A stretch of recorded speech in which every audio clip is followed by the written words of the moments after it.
शांति। 21 जून 2023। बाबा के महावाक्य। मीठे बच्चे, तुम ज्ञान सागर बाप के पास आते हो सम्मुख मिलन मनाने, बादल भरने।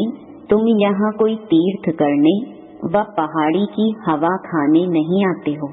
प्रश्न, गृहस्थ व्यवहार में रहते हुए किस विधि से चलते रहो तो एवर हेल्थी बन जाएंगे। उत्तर, एवर हेल्थी बनने के लिए सदैव बाबा बाबा करते रहो। तुम ही सिखाऊं, तुम ही संग घूमूं, सब कुछ बुद्धि से बाप हवाले कर दो। ऐसा समझकर चलो कि हम शिव बाबा की परवरिश के अंदर पल रहे हैं। किसी भी चीज में ममत्व ना रहे। अर्पण करके उसके हुक्म से खाओ तो सब पवित्र हो जाएगा और तुम एवर हेल्थी बन जाएंगे। गीत। दूर देश का रहने वाला। ओम शांति। दूर देश के रहने वाले पास बच्चियां मिलने आती हैं। बच्चियां कोई तीर्थ पर नहीं आती हैं, वह पहाड़ी पर हवा खाने नहीं आती हैं। मनुष्य तो पहाड़ों पर जाते हैं हवा खाने, परंतु बच्चे यहाँ पर आते हैं माता पिता पास मिलने। यह जानते हो, माता पिता दूर देश के रहने वाले आते हैं पराये देश में। क्यों आते हैं? स्वर्ग रचने। उनसे मिलने लिए बच्चे भिन्न भिन्न गांवों से, कितना दूर देश से आते हैं। विलायत से भी आएंगे। किस लिए? कोई चीज देखने लिए नहीं। आत्माएं अथवा जीवात्माएं आती हैं माता पिता से मिलने। माता पिता भी है दूर देश का रहने वाला। अब तुम किसके आगे बैठे हो? माता पिता के सामने बैठे हैं, जिससे स्वर्ग के सुख मिलने हैं, परंतु उनकी मत पर चलने से। इसलिए श्रीमत का गायन इतना है। भगवानुवाच, श्रीमत गाई हुई है, ब्रह्मा विष्णु शंकर की श्रीमत का गायन नहीं है। सबसे श्रेष्ठ माता पिता है जिसका गायन करते हैं। इस सृष्टि के रचयिता माता पिता का आह्वान करते हैं कि इस छीछी पतित दुनिया में आओ, हमको पावन बनाओ। अब वह पराये देश में आया है, तुम भी पराये देश में बैठे हो। यह रावण का देश है। यह अकासुर, बकासुर, पूतनाई, सूपनखाई, हिरण्याकश्यप आदि सब इस मनुष्य सृष्टि के मनुष्यों पर नाम है। असुरों का कोई दूसरा रूप नहीं है, न देवताओं का दूसरा रूप है, न चार भुजाएं हैं। हैं तो वह भी मनुष्य और देवताएं भी मनुष्य, परंतु देवताओं का पावन देश में पुनर्जन्म था। सतयुग त्रेता जैसे ईश्वर का घर है। स्वर्ग में आते हो तो अपने घर में आते हो। अब हो पराये घर रावण के घर में, तो बाप आकर तुमको रावण के घर से छुड़ाते हैं, लिबरेट करते हैं। आधा कल्प तो तुम माया के देश में पुनर्जन्म लेते रहते हो। सतयुग त्रेता में तो राम राज्य अर्थात ईश्वर का राज्य है, क्योंकि ईश्वर ने स्थापन किया है। आधा कल्प वहाँ पुनर्जन्म लेते आए, आधा कल्प रावण के राज्य में पुनर्जन्म लिया। अब बच्चों को समझ पड़ी है कि हम किसके सामने बैठे हैं। यह टीचर भी है, सतगुरु भी है। तुम माताएं भी टीचर हो, सतगुरु भी हो। तुम भी पढ़ाती हो मनुष्य से देवता बनाने लिए। अब तो तुम आसुरी संप्रदाय से दैवी संप्रदाय बन रहे हो। तुमको कांटों से फूल बनाने इस रथ पर बाप सवार हो आए हैं। यह तो बच्चों से मिलने और देशों में भी जाते हैं, क्योंकि चैतन्य ज्ञान सागर है। जड़ सागर तो नहीं है जो डुबो दे, नहीं, यह चैतन्य है। गायन है, आत्मा परमात्मा अलग रहे बहुकाल। तो परमात्मा भी आते हैं, तो उनसे मिलने आत्माएं भी आती हैं। कहाँ कहाँ से बच्चियां आती हैं, बाप भी चक्कर लगाते हैं। भक्तों ने तो जहाँ तहाँ मंदिर बनाए हैं, जैसे क्राइस्ट के जड़ चित्र भी बनाते हैं। अब वह तो है देहधारी, और जो भी हैं ब्रह्मा विष्णु शंकर देहधारी हैं। इन सबसे ऊंच ते ऊंच है भगवान। उनको अपना शरीर नहीं है, उनको तो सभी बाप कहेंगे, परम पिता गॉड फादर।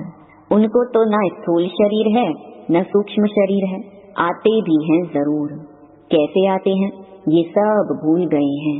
ऐसे तो नहीं कहेंगे श्री कृष्ण पतित पावन है, न श्री कृष्ण के शरीर में आकर पावन बनाते हैं। तो श्री कृष्ण भगवानुवाच रॉन्ग हो गया। श्री कृष्ण के मुख द्वारा क्या रचे, क्या देवताएं नहीं। पहले तो ब्राह्मण चाहिए, उसके लिए ब्रह्मा चाहिए, नहीं तो ब्रह्मा का ऑक्यूपेशन कहाँ। श्री कृष्ण का नाम लगाने से ब्रह्मा की बायोग्राफी गुम हो जाती है। श्री कृष्ण द्वारा सतयुग स्थापन किया तो ब्रह्मा का ऑक्यूपेशन ही गुम कर दिया। परंतु तुम बच्चे जानते हो जो यहाँ आते हो, बाकी जो नहीं जानते वह समझेंगे कि यह भी एक सत्संग है जहाँ गीता सुनाते हैं, परंतु यहाँ कौन सुनाते हैं यह तुम बच्चे जानते हो। ज्ञान का सागर मोस्ट बिलवेड माता पिता सुनाते हैं। कितना मीठा, कितना प्यारा है। तुम कोई मनुष्य को मीठा कह नहीं सकते, क्योंकि सभी कड़वे विकारी हैं। बाप उनको पावन बना रहे हैं। तो ऊंच ते ऊंच है भगवान। उसके बाद जो भी मनुष्य होकर गए हैं अभी वह सब पतित हैं। जब तक बाप आकर पावन न बनाए तो सब पतित दुखी रह जाते हैं। जैसे मनुष्य कहते हैं कलयुग हजारों वर्ष का है, यह तो इम्पॉसिबल है। महाभारी लड़ाई सामने खड़ी है जिसमें मुक्ति जीवन मुक्ति के गेट खुलते हैं। तब तक कोई मुक्ति जीवन मुक्ति में जा नहीं सकते। सभी यहाँ भटकते रहते हैं, जैसे भूल भुलैया है। सभी ठोकर खाते रहते हैं, दरवाजा मिलता नहीं। चाहते हैं मुक्ति जीवन मुक्ति के गेट में जाए। कोई मरता है तो भी कहते हैं स्वर्गवासी हुआ, परंतु यह तो नर्क है। स्वर्ग में तब जा सकते हैं जब बाप आए, राजयोग सिखलाए, तब राजाई व प्रजा पद पा सकते हैं। अब यह है कमाई। कहते हैं ना, इसने कौन सी कमाई की जो यह इतना साहूकार बना। तो सतयुग के देवताओं ने कौन सी कमाई और कब की जो यह ऐसे बनी। जरूर कलयुग के अंत में की होगी, तब सतयुग में बनी। अब तुम जानते हो हम ऐसी कमाई कर रहे हैं जो स्वर्ग के मालिक बनेंगे। जरूर उसकी रिजल्ट तुम स्वर्ग में भोगेंगे। अब तुम कलयुग और सतयुग के संगम पर हो, उनको अलग युग कर दिया है। सारे कर्म अकर्म विकर्म की गति बाप समझाते हैं। कहते हैं बच्चे अब जो कर्म मैं तुमको सिखाता हूँ वही करो। इसको कलयुग नहीं कहेंगे। संगम युग का किसको पता नहीं है। जब सतयुग से त्रेता होता है तब भी किसको पता नहीं पड़ता कि सतयुग त्रेता का संगम पास हो रहा है। यह पीछे गाया जाता है कि सतयुग में फलाने राज्य करते थे, त्रेता में फलाने राज्य करते थे, द्वापर हुआ तो देवी देवता वाम मार्ग में चले गए। यह सब अब तुमको पता पड़ता है। यह ज्ञान और कोई में नहीं है। तुम ही वर्ल्ड की हिस्ट्री ज्योग्राफी पढ़ते हो। तुम्हारे पास एम ऑब्जेक्ट है। जो भी दुनिया में गीता पाठशालाएं हैं वहाँ वेद शास्त्र सुनाते हैं। एम ऑब्जेक्ट कोई नहीं है। स्कूल कॉलेज को पाठशाला कहते हैं। वह पढ़ाई फिर भी सोर्स ऑफ इनकम है। तो तुम्हारे पास एम ऑब्जेक्ट है कि इस पढ़ाई से पावन बन मुक्ति धाम में जाएंगे, फिर वहाँ से पाठ बजाने सतयुग में आएंगे। तुमको सतयुग से कलयुग तक कौन सा पाठ बजाना है वह सारा पता है। तुम बादल यहाँ आए हो भरने के लिए, 21 जन्म के लिए सोर्स ऑफ इनकम बनाने। कितनी ऊंच पढ़ाई है तो पढ़ाने वाला भी ऊंच ते ऊंच भगवान एक है। बाकी तो सब हैं बहन भाई। ब्रह्मा सरस्वती शंकर, पार्वती, विष्णु सब इनके बच्चे हैं। बच्चों को बच्चों से वर्षा नहीं मिलता है, वर्षा बाप से मिलता है। जो जैसा पुरुषार्थ करेंगे वैसा वर्षा मिलेगा। और पुरुषार्थ कितना सहज है। अच्छा, इतना ज्ञान नहीं सुना सकते तो 3 पैर पृथ्वी का लेकर छोटे कमरे में ही गीता पाठशाला खोल दो, बोर्ड में लिख दो, आकर बाप से 21 जन्मों के लिए वर्षा लो। छोटा बोर्ड ही लगाओ, उसमें लिखो कि 21 जन्मों के लिए स्वर्ग की बादशाही तुम्हारा ईश्वरीय जन्म सिद्ध अधिकार है।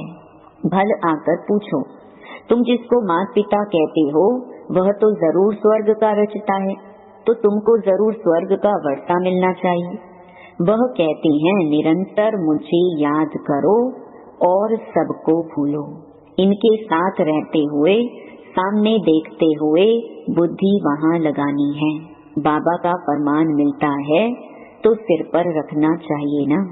बाप ऑर्डिनेंस निकालते हैं, बच्चे अब विष का धंधा बंद करो। और कोई से बात नहीं करते, बच्चों को ही समझाते हैं। बाहर वाला तो यहाँ सभा में कोई बैठ नहीं सकता जब तक 7 रोज आकर न समझे। कहानी है ना, इंद्रप्रस्थ में पुखराज परी एक पतित मनुष्य को ले आई तो उनको सजा मिल गई। तो यह कायदा नहीं, जब तक 7 रोज भट्ठी में नहीं डाला है, भट्ठी में स्वच्छ होने बिगर बैठ नहीं सकते। हाँ, कोई बड़े मनुष्य मिलने को आते हैं, सुनते तो है ना। सुबह का क्लास देखें तो ऊपर से पूछकर श्रीमत से बताते हैं, देखते हैं अच्छा है, उल्टा नहीं उठाएगा तो उनको थोड़ा पहले समझाया जाता है, फिर आने की छुट्टी देनी पड़ती है। तुम सबको समझाओ कि यह हमारे माता पिता हैं जिससे स्वर्ग के सुख मिलते हैं। यह बाप, टीचर, सतगुरु तीनों हैं।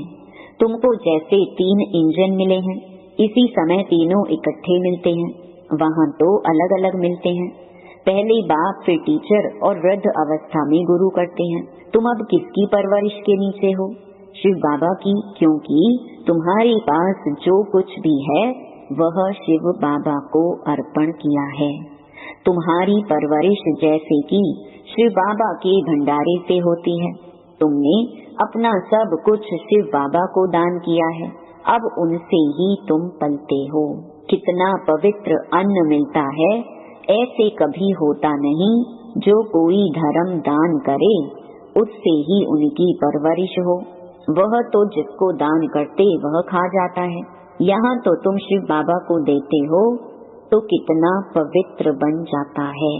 इससे तुम्हारी ही परवरिश होती है। बाप कहते हैं घर में रहकर ऐसा समझो सब बाबा का है। ऐसे समझ खाते हो तो हूबहू तुम शिव के भंडारे से खाते हो, इसमें कोई ममत्व नहीं। बाप का समझते हो, बाप का दिया हुआ है, बाप को अर्पण किया हुआ है, उनके हुक्म से खा रहे हैं। भल बैठा घर में है परंतु शिव के भंडारे से खाते हैं। कहते हो ना, तुम ही से खाऊं, तुम ही से घूमूं। बाबा बाबा कहने से उनसे योग लगा रहेगा, एवर हेल्थी बन जाएंगे। यह है हेल्थी बनने की सैनिटोरियम। उस सैनिटोरियम में सारी आयु थोड़े ही रहते हैं, थोड़ा टाइम रहकर चले जाते हैं। यहाँ तो तुम बैठे हुए हो, एवर हेल्दी 21 जन्मों लिए बनते हो। यहाँ आते हो किस लिए? आधा कल्प लिए ever healthy, ever wealthy, ever happy बनने लिए। इस ख्यालात से आते हो ना। यहाँ हवा पाने लिए व तीर्थ करने तो नहीं आते हो, यहाँ आते हो शिव बाबा पास। बाप भी आते हैं पराए देश पराए तन में। गीता जो गाई हुई है कुछ तो राइट होगा। आह्वान करते हैं बाप के आने लिए, तो जरूर उनको पतित से पावन बनाने लिए आना पड़े। पतित तो नहीं परम धाम में उनके पास जाएंगे पावन होने लिए, जा नहीं सकते। हर एक भक्त की आत्मा पुकारती है कि बाबा आओ। बाप कहते हैं मैं आता हूँ सबकी गति सदगति करने। सर्व के ऊपर दया करने वाला सर्वोदया तो एक बाप है ना। कौन सी दया करते हैं? श्रीमत देते हैं। श्रीमत तो मशहूर है, जिस पर चलने से श्रेष्ठ अर्थात स्वर्ग के मालिक बनेंगे। फिर जो जितना डायरेक्शन पर चले, कोई तकलीफ तो नहीं देते हठ योग करने अथवा तीर्थों पर धक्का खाने की। अमेरिका हो, फिलीपींस हो, कहाँ भी हो, गृहस्थ व्यवहार में तो रहना चाहिए, परंतु रहते हुए कमल पुष्प समान रहना है। जनक का मिसाल है, तुम्हारा है राजयोग। वह तो कहेंगे स्वर्ग के सुख तो कागविष्टा के समान है, परंतु भारत का राजयोग तो मशहूर है, इसको कोई जानते नहीं। प्राचीन योग तो प्राचीन बाप ही सिखाएंगे। गीता, वेद, शास्त्र आदि सब भक्ति मार्ग की सामग्री है। झाड़ को पूरा होना ही है, फिर इसी झाड़ को सब्ज होना है। तो तुम आए हो माता पिता पास रिफ्रेश होने, और घड़ी घड़ी आएंगे, क्योंकि सम्मुख मजा आता है। यहाँ सदा के लिए तो बैठ नहीं सकते, लौ नहीं। अपना गृहस्थ व्यवहार भी संभालना है जरूर। बाकी यह पाठशाला अर्जुन बहुत वृद्धि को पाएगी। यह विघ्न आदि न पड़े तो यह बहुत बढ़ जाए, इसीलिए विघ्न पड़ते हैं। 5000 इकट्ठे बैठ कैसे पढ़ेंगे, इसलिए लिमिट है। जिनको बाप सम्मुख देख भी सके। बाप देखते तो आत्माओं को है ना, शरीर को नहीं देखते। जोर से देखेंगे तो उनको शरीर ही भूल जाएगा। चुंबक है ना, तो जैसे अनकॉन्शियस होता जाएगा। अच्छा, मीठे मीठे सिकी लधे बच्चों प्रति माता पिता बाप दादा का याद प्यार और गुड मॉर्निंग। रूहानी बाप की रूहानी बच्चों को नमस्ते। धारणा के लिए मुख्य सार। पहला, ऊंची मंजिल पर जाने के लिए बाप टीचर गुरु के रूप में हमें 3 इंजन मिले हैं। सदा इसी स्मृति से आगे बढ़ना है।